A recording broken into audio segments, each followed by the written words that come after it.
Banyak manusia diundang Tuhan sampai hari ini maupun mendatang.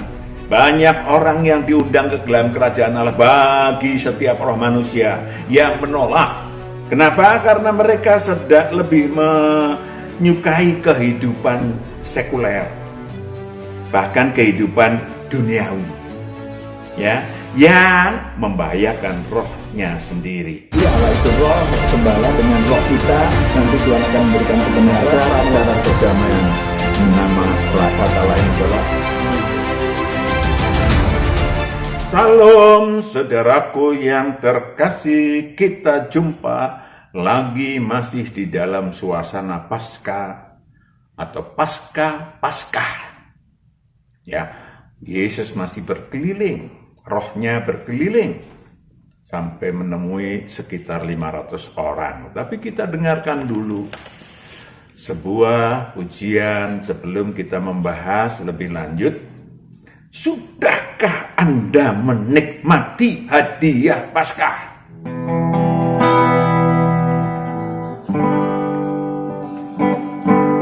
Jalan Via Dolorosa saat di Yerusalem, seorang tak berdosa disalibkan, dicaci dan dihina, diteriakkan kematiannya.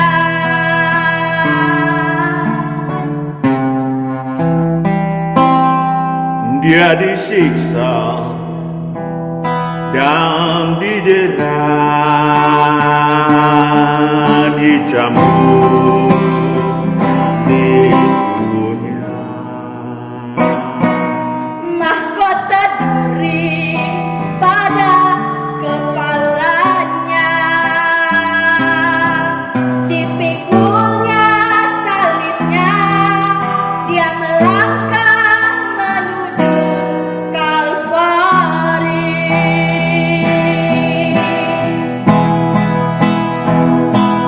Jalan Via Dolorosa, jalan penderitaan.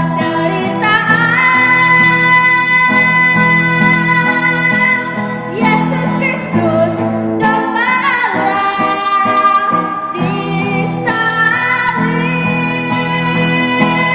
Dia memilih disalib, bukti kasih pada kita. Karena kita, dia serahkan dirinya di Kalvari.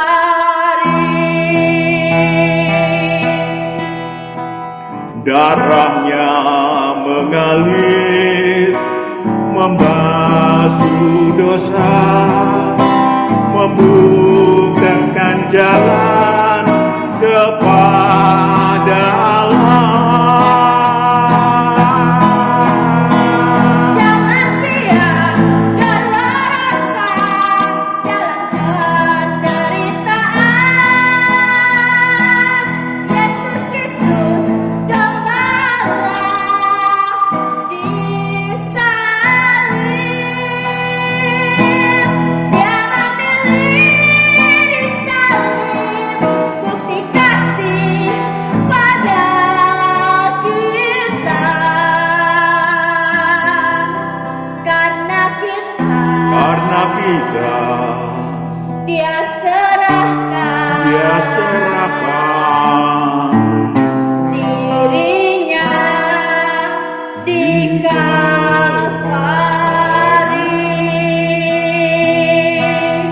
Karena kita, dia serahkan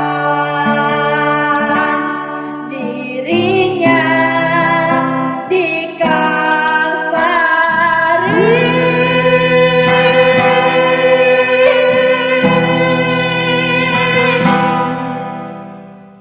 Sudahkah?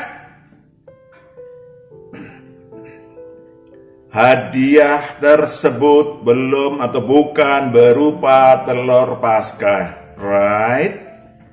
Hadiah tersebut bukan berupa pembagian khayalan tentang bahwa Yesus mati di kayu salib, dosa seluruh manusia sudah dihapuskan. Bukan itu yang menjadi pegangan kebenaran kita. Sekali lagi kita di dalam rangka Paskah ini menyampaikan sesuatu hadiah Paskah yang nyata yang seharusnya kita sudah terima sebagai orang-orang yang percaya. Tanda tanya besar.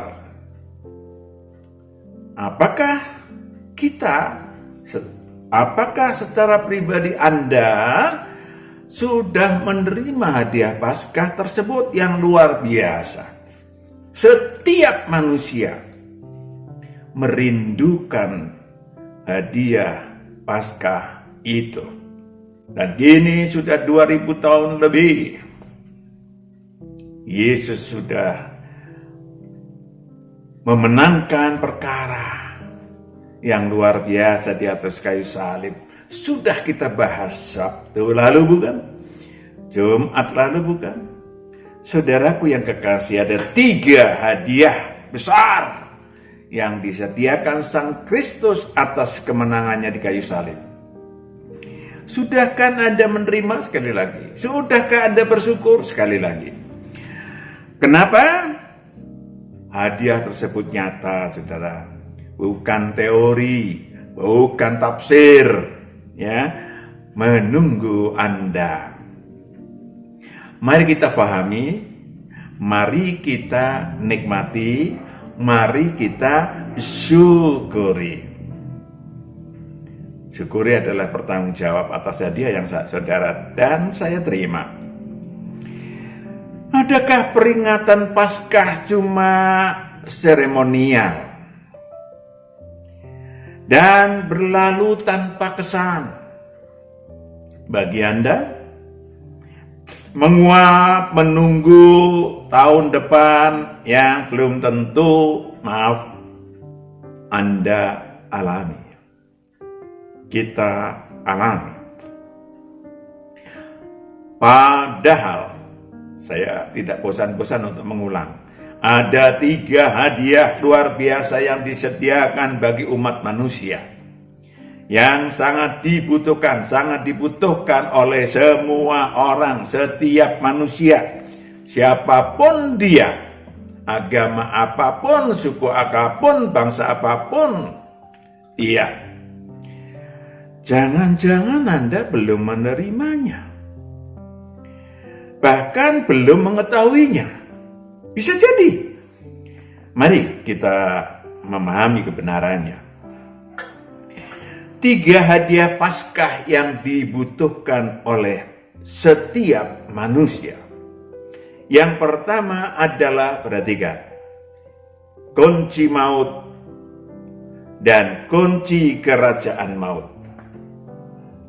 Itu sudah disediakan bagi saudara sejak 2000 tahun yang lalu. Ya, saudaraku yang kekasih, setiap manusia yang memiliki dosa dan kejahatan, iblis berhak menyikat si manusia dengan kutuk dan nasib buruk. Ya, maka itu sudah terjadi sejak Adam. Kejadian 3 ayat 15 akan kita baca. Sejak Adam dan Hawa berdosa dari di Firdaus lalu dilempar ke bumi. Kejadian 3 ayat 15. Kejadian 3 ayat 15. Aku akan mengadakan permusuhan antara engkau dan perempuan ini, antara keturunanmu dan keturunannya. Keturunannya akan menemukan kepalamu, dan engkau akan menemukan tumitnya. Lanjut. Firman-Nya kepada perempuan itu, susah payahmu waktu mengandung akan kubuat sangat banyak, dengan kesakitan engkau akan melahirkan anakmu, namun engkau akan berakhir kepada suamimu dan ia akan berkuasa atasmu. Situasi dan kondisi itu terjadi sejak Adam dan Hawa turun ke bumi. Jadi kalau saudara merasakan kehidupan di bumi ini, para ibu, para bunda melahirkan dan segala macam, itu sudah sejak dahulu. Tetapi itu yang terlihat. Ada yang tidak terasakan tetapi tidak difahami, yaitu tadi Kejadian 3 ayat 15d tadi. Coba mundur dikit. Aku akan mengadakan permusuhan antara engkau dan perempuan ini. Permusuhan antara engkau dan perempuan ini, perhatikan.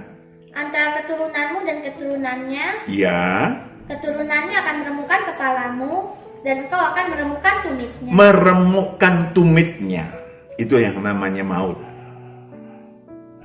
Saudaraku yang kekasih, 1 Korintus 15 ayat 56, kalau saudara memegang suatu religi, saudara memegang suatu Taurat, maka perhatikan ayat ini menyatakan 1 Korintus 15 ayat 56, sengat maut ialah dosa dan kuasa dosa ialah hukum Taurat. Itu kuasa dosa adalah hukum Taurat. Saudara mengikuti Taurat A, lalu saudara melanggarnya, maka iblis punya hak untuk menyikat. Baik itu karena hutang maut keturunan, Keluaran 20 ayat 3-5, saudara bisa baca sendiri karena sudah berulang-ulang, atau saudara mencari sendiri. Banyak orang mencari, baik dari zaman dulu sampai zaman sekarang. Banyak orang mencari kekuatan yang bukan dari Tuhan karena takut sama maut. Maka dia justru melanggar hukum dosa dengan hukum maut. Dengan cara apa? Dengan cara bersekutu, berlindung kepada iblis. Ya, yang dilakukan sendiri. Yesaya 28 ayat 15. Sehingga aku ditembak nggak apa-apa, aku dibacok nggak apa-apa. Ya, aku berkuasa. Saudaraku yang kekasih, perhatikan baik-baik. Itu selain kena pada diri saudara, tentu anak cucu, cicit dan seterusnya akan kena hutang maut tersebut. Yesaya 28 ayat 15. Yesaya 28 ayat 15, karena kamu telah berkata, kami telah mengikat perjanjian dengan maut, dan dengan dunia maut kami telah mengadakan persetujuan. Maka yang terjadi adalah persetujuan dengan maut tidak tertulis, saudara.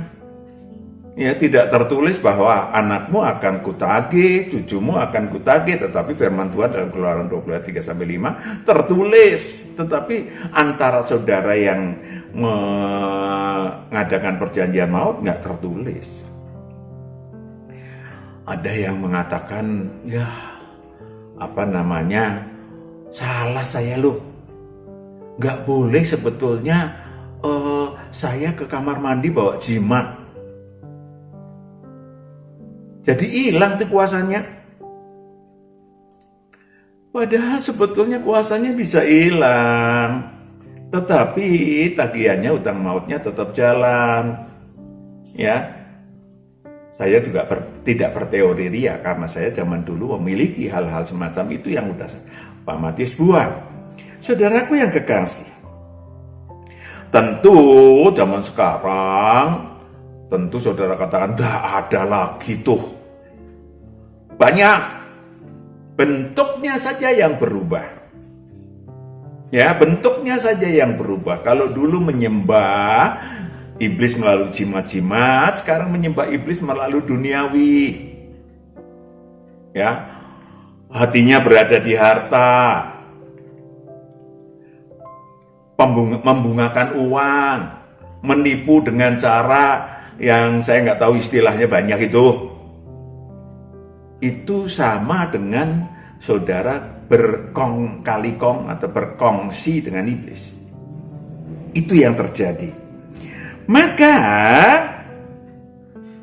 yang ditunjukkan Tuhan Yesus 2000 tahun yang lalu, yang sudah kita baca berkali-kali, adalah Wahyu 1 ayat 17-18 yang bisa saudara mintakan kepada dia now and then.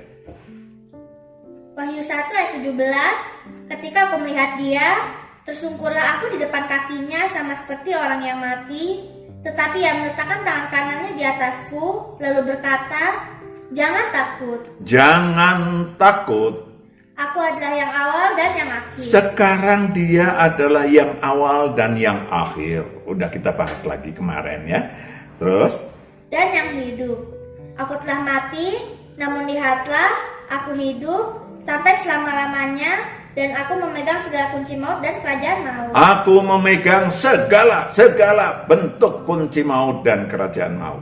Nasib buruk saudara, dan seterusnya. Bagi manusia yang percaya kepada Allah dan percaya kepada atau mendengarkan Yesus Kristus, akan dilepaskan dari maut. Nanti rohnya akan dilepaskan dari kerajaan maut. Apakah nasib buruk kemudian akan berlalu?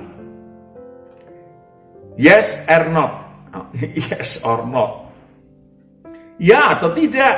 Artinya, kalau saudara kemudian nasib buruknya ingin debuan, ya adakah Anda menyangkal diri setiap hari? Karena kalau saudara punya absintus, punya karakter buruk, punya kenajisan, iblis masih punya hak untuk masuk kembali dalam diri saudara. Atau tidak adakah dia masuk, apakah Anda masuk kerajaan Allah untuk berlindung?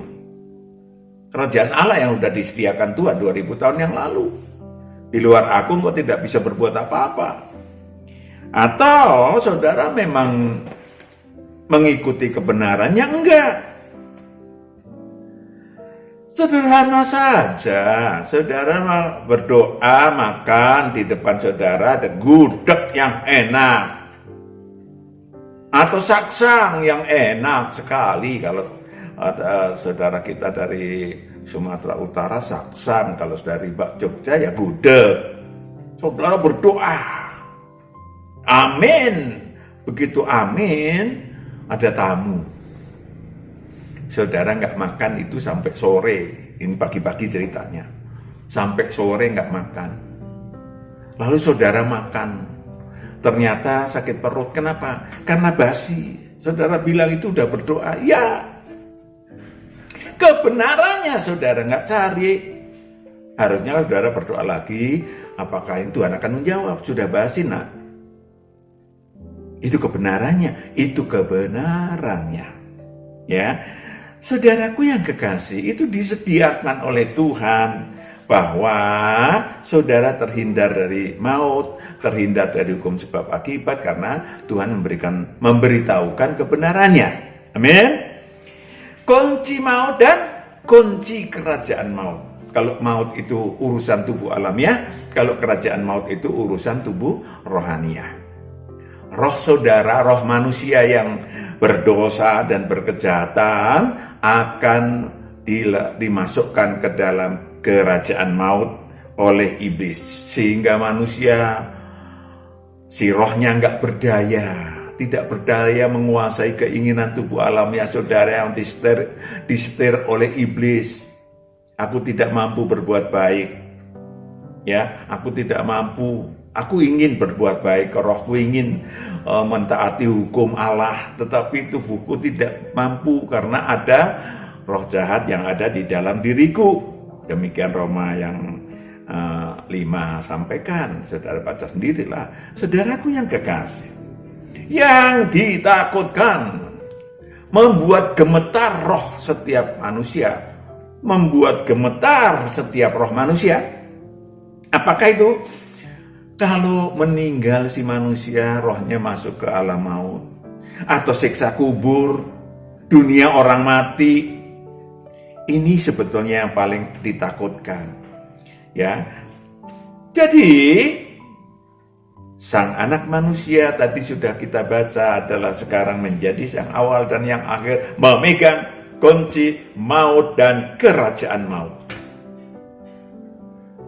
Penjara kerajaan maut akan dibuka oleh sang awal dan sang akhir.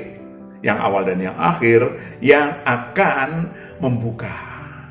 Roh saudara dibebaskan dari hukum dosa dan hukum maut. Roh saudara dibebaskan, roh saya dibebaskan kalau saudara percaya kepada Allah dan percaya mendengarkan, percaya melakukan apa yang Yesus Kristus sarankan, sampaikan, gembalakan. Saudaraku yang kekasih, ada lagi hadiah yang luar biasa, yaitu membuka kerajaan Allah di bumi. Ini yang banyak manusia beragama apapun tidak memahami. Bagaimana mau memahami pun tidak, padahal 2000 tahun yang lalu sudah disampaikan oleh Yohanes Pembaptis, ya, yang diberitakan Yohanes Pembaptis Matius 3 ayat 2, itu 2000 tahun yang lalu lebih deh.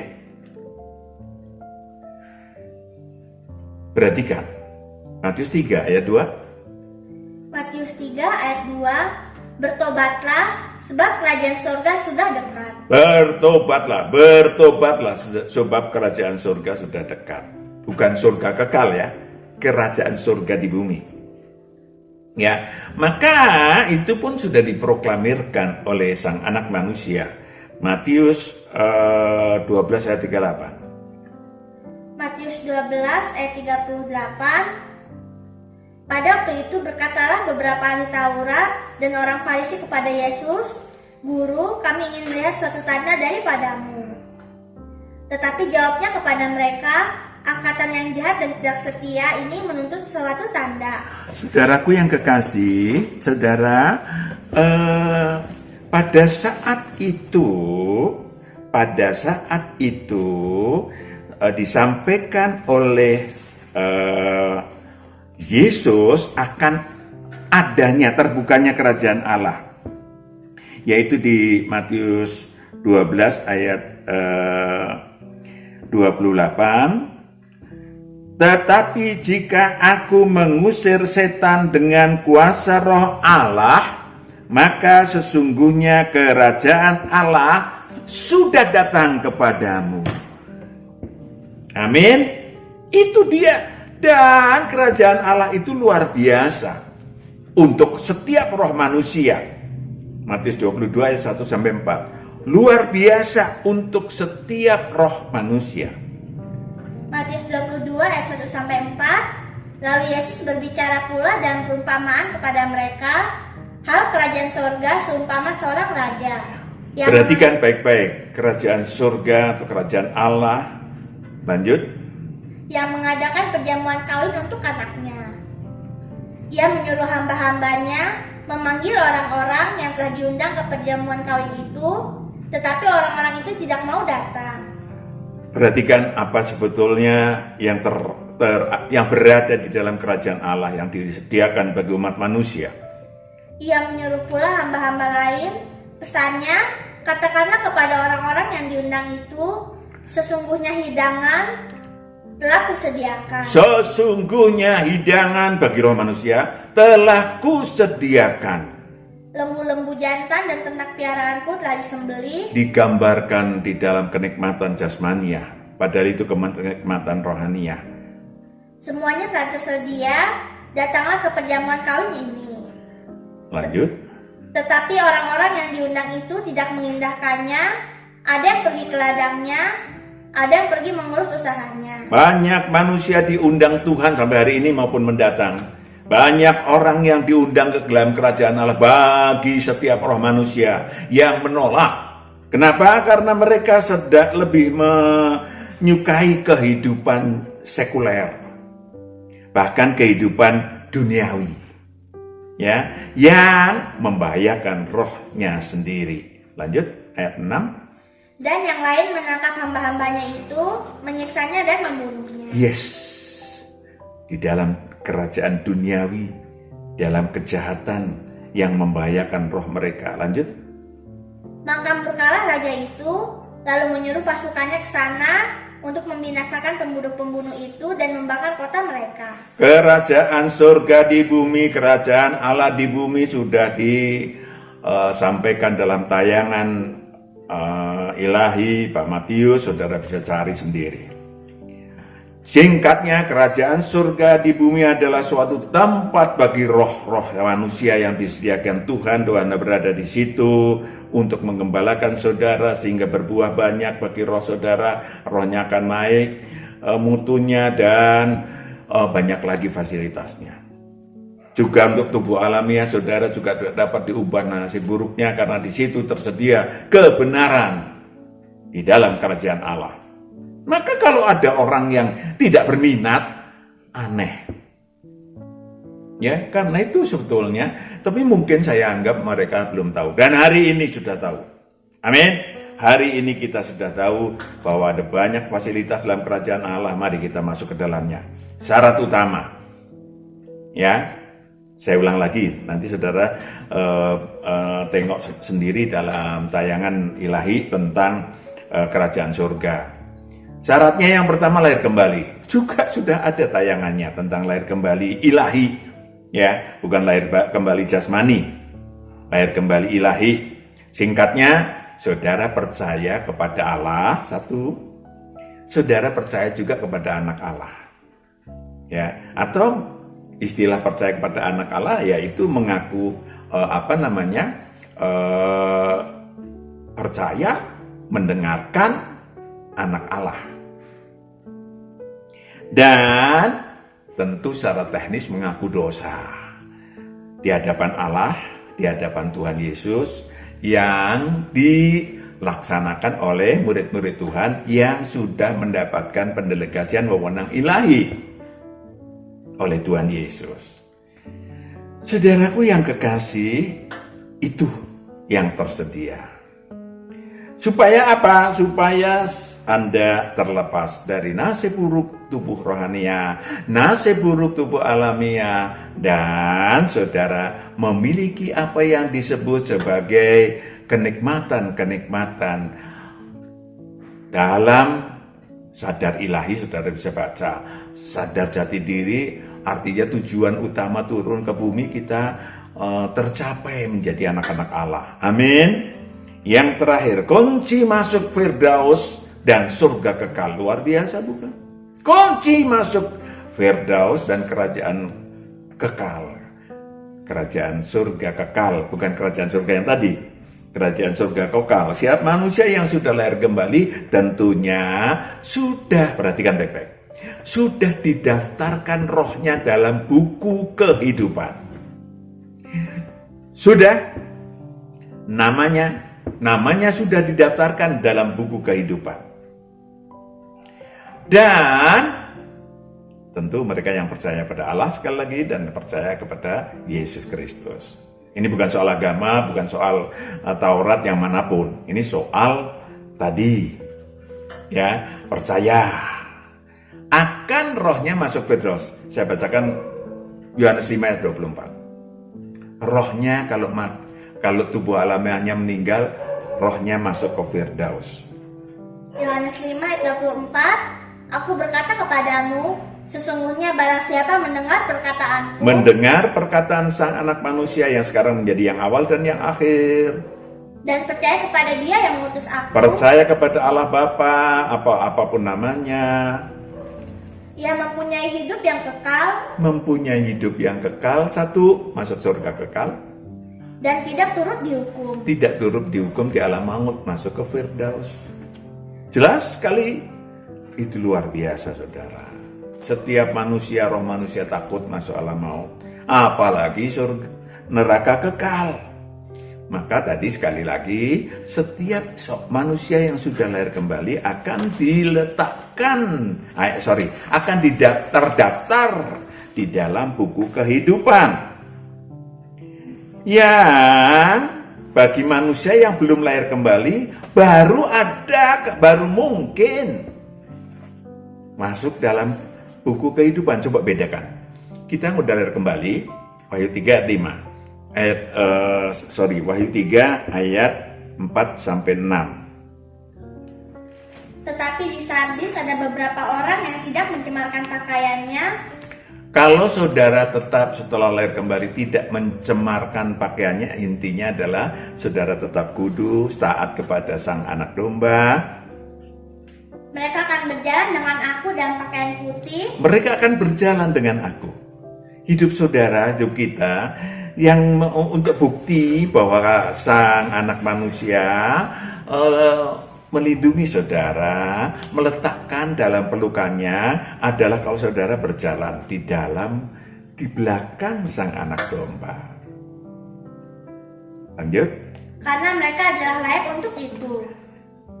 Layak untuk itu. Lanjut. Barang siapa menang, ia akan dikenakan pakaian putih yang demikian. Kalau sampai meninggal, orang itu menang tetap berpegang pada Tuhan, percaya kepada Tuhan, tidak mengotori dirinya dengan dosa dan kejahatan, maka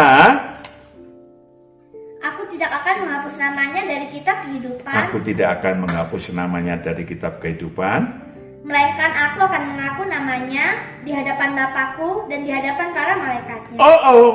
akan mengaku namanya di hadapan Bapakku dan para malaikatnya. Luar biasa. Sementara untuk yang tidak lahir kembali, sang anak domba, sang hakim agung. Wahyu 20 ayat 11 sampai 15. Sang hakim agung akan berdiri di seluruh atau di depan seluruh roh manusia yang mati kapanpun, yang bahkan pada waktu kiamat masih hidup, akan dibawa rohnya di hadapan, di padang, istilahnya ya, padang para roh manusia. Ya, di sana akan berdiri sang anak domba, sang awal dan sang akhir, Yesus Kristus, atau saudara menyampaikan namanya siapapun akan berdiri dan menghakimi. Katakan apa yang terjadi? Wahyu 20 ayat 11. Lalu aku melihat suatu takhta putih yang besar. Takhta putih yang besar.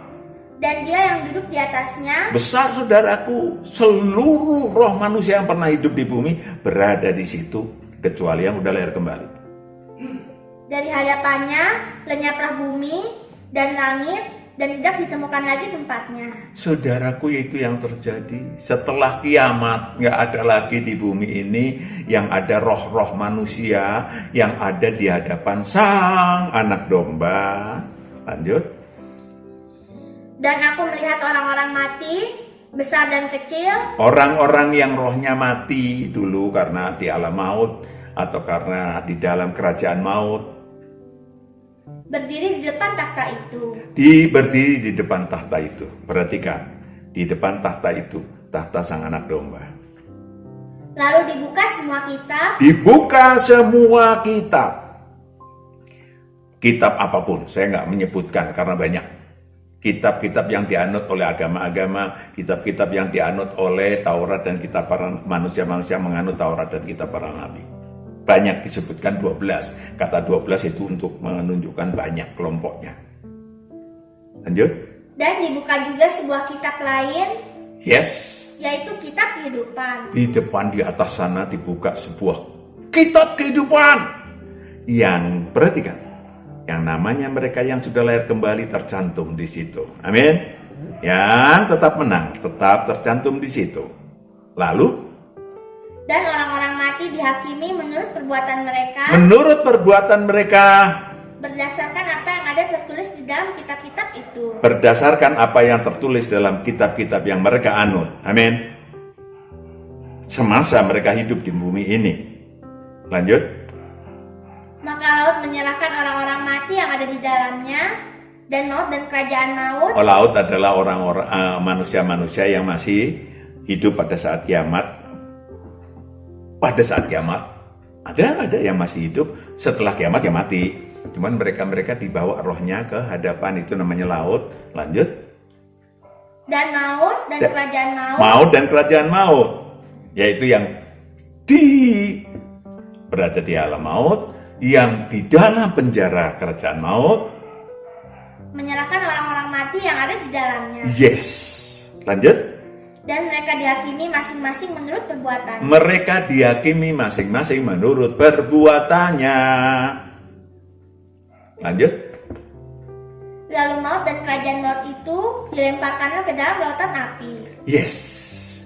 Iblis dan anak buahnya dilemparkan ke dalam neraka kekal. Itulah kematian yang kedua, Kematian kedua itu artinya neraka kekal. And then, lautan api. Dan setiap orang yang tidak ditemukan namanya, setiap orang yang tidak ditemukan namanya, tertulis di dalam kitab kehidupan itu, tertulis di dalam kitab kehidupan itu.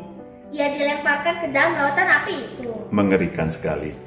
Dilemparkan ke dalam lautan api itu, neraka kekal, saudara. Amin. Jadi, raihlah hadiah itu. Hiduplah bersama Tuhan di dalam kehidupan kita yang tersisa. Lahir kembalilah secara ilahi. Mau digembalakan oleh sang anak domba yang adalah hakim kelak secara pribadi.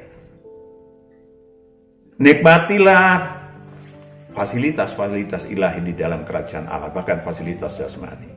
Itu hadiah Paskah untuk saudara dan saya yang telah tersedia sejak 2000 tahun yang lalu. Pertanyaan besar adalah, how about me? How about you? How about us? Amin. Kita berdoa. Hamba serahkan anak-anakmu Bapa ke dalam tanganmu. Mereka sudah mendengarkan kebenaran ini. Mereka sudah memahami bahwa Engkau telah menyediakan 3 hadiah Paskah sejak 2000 tahun yang lalu. Maka jika hari ini ada anak-anakmu yang belum paham, mereka menjadi paham. Anak-anakmu yang belum menerima hadiah, mereka datang berbondong-bondong kepadamu untuk menerima hadiah yang luar biasa bagi yang dibutuhkan oleh setiap roh manusia. Hamba-Mu Matius menyerahkan anak-anakmu yang terkasih ke dalam tangan-Mu. Damai sejahtera menyertai mereka dan kami. Dalam nama Yesus kami telah berdoa dan mengucap syukur. Haleluya. Amin. Selamat Paskah. Tuhan memberkati. Amin.